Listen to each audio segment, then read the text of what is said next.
I said, fuck it, let's just tear down the walls. Can I curse? I'm usually really, really foul. Oh, feel free to be. All right.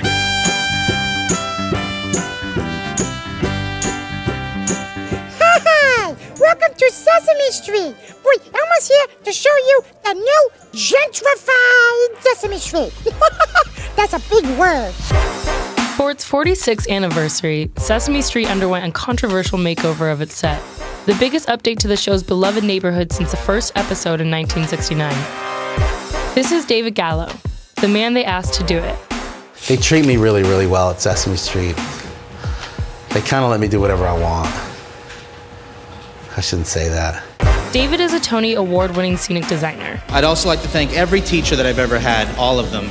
With countless productions under his belt, from Broadway to the circus, David was first hired to design for Elmo's Christmas Countdown in 2007. Do you see what I see? Do you see what Elmo sees? A star. The most humiliating moment of my career, there was this thing called the Counter Downer, which was an advent calendar. And so at one point, Cookie Monster had to eat one. Somebody say cookie! And I'd never worked on Sesame Street before, so I'm like teaching the Cookie Monster how to eat something, which is this fucking most ridiculous thing. And bam, the first take, shit flew everywhere, parts flew all over the place. It's like trying to teach Mick Jagger how to sing. It just didn't make any sense, but I tried. Stupid. From there, David was invited to join the show. I'm the production designer, and I've got a really great art department, which is pretty luxurious. Luxury aside, he was given a big task, revamp the set, and with only a short, vague list of requirements. Create a greater sense of community, communicate the realness of the neighborhood. And it was all more conceptual than anything else. So David got to work. I began with actually drawings of urban neighborhoods done by children. What do they draw? What do they think is important? According to David, the set hadn't evolved the same way a thriving neighborhood in a modern city would. So they gutted nearly half of it. We just dumpstered it. It was sort of amazing watching 40-year-old scenery get carried out and thrown into a dumpster, just unceremoniously chopped up and thrown out, which was a little scary because I wasn't convinced at that point that I had good stuff to replace it with. But David delivered. He reimagined the entire set and had it all done in time for the show's 46th season. Wow. And I even had to put together the schedule and the budget, which is something I suck at. But then some other news about Sesame Street's future emerged. Tonight, a major change for a show treasured across the generations. Big Bird, Oscar, and the rest of the Sesame Street gang are getting some new neighbors as HBO begins sweeping the clouds away from the beloved show's bottom line. And the tone suddenly shifted. Sesame Street has changed in more than its address. It got gentrified. Oscar the Grouch has ditched the trash can for a compost bin.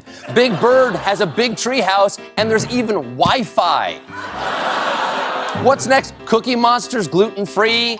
Bert and Ernie adopt Senegalese twins? Will the Count finally seek treatment for his OCD? The Colbert thing was really just sort of all in fun, but there were a lot of really scathing articles about the production design having been ruined by the influence of HBO. And that doesn't even make any sense because HBO had absolutely zero influence on it anyway. David was done designing the new set before he learned about the deal with HBO. But suddenly, all of his work was being viewed through a different lens. Things jumped out at people like the idea that we had created a recycling bin that is next to Oscar's can.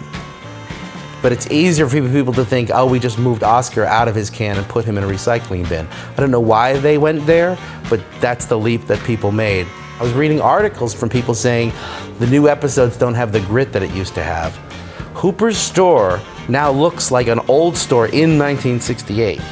When I started, it was IKEA yellow and blue with an orange awning. It had no grit, it had no urban realism whatsoever. We put that stuff back in. We've been throwing dirt and covering things with old dead vines and leaves. I firmly believe that the design decisions that I made had a tremendous respect for the neighborhood, which to me is a real place. As a New Yorker himself, David says he has a personal connection to the show. I was 2 in 1968, and I actually remember my mother, I do remember this, sitting my brother and I in front of the TV to watch this new show that was incredibly important. My mom was a sort of 60s hippie, and this was like this new hippie concept of television show, and I remember watching it. I do remember it. And after spending some time on set, David wanted to incorporate as many layers of history into his design as possible. You've got a huge staff of people working there. Some of them are new and have all sorts of new and exciting stuff that they're bringing to it. Some of them have been there since the beginning. You know, we've got Frankie, one of the camera operators that was there the very first day, the very first episode was shot. He's still there. So you're working on something that has an extraordinary history. One of the things that always made Sesame Street different from other kids' shows was that it didn't feel too polished. It felt like a real city. And despite being labeled a gentrifier, David claims that his design actually furthers that aesthetic. I would challenge anybody to tell me that I've taken the grit away from Sesame Street. It's not true at all. It has gotten way funkier. The set had become far too clean over the years. And that funkiness, David says, is what makes Sesame Street special. I've done a lot of work with Disney, and Disney's characters are all very precious, and they're all very carefully protected.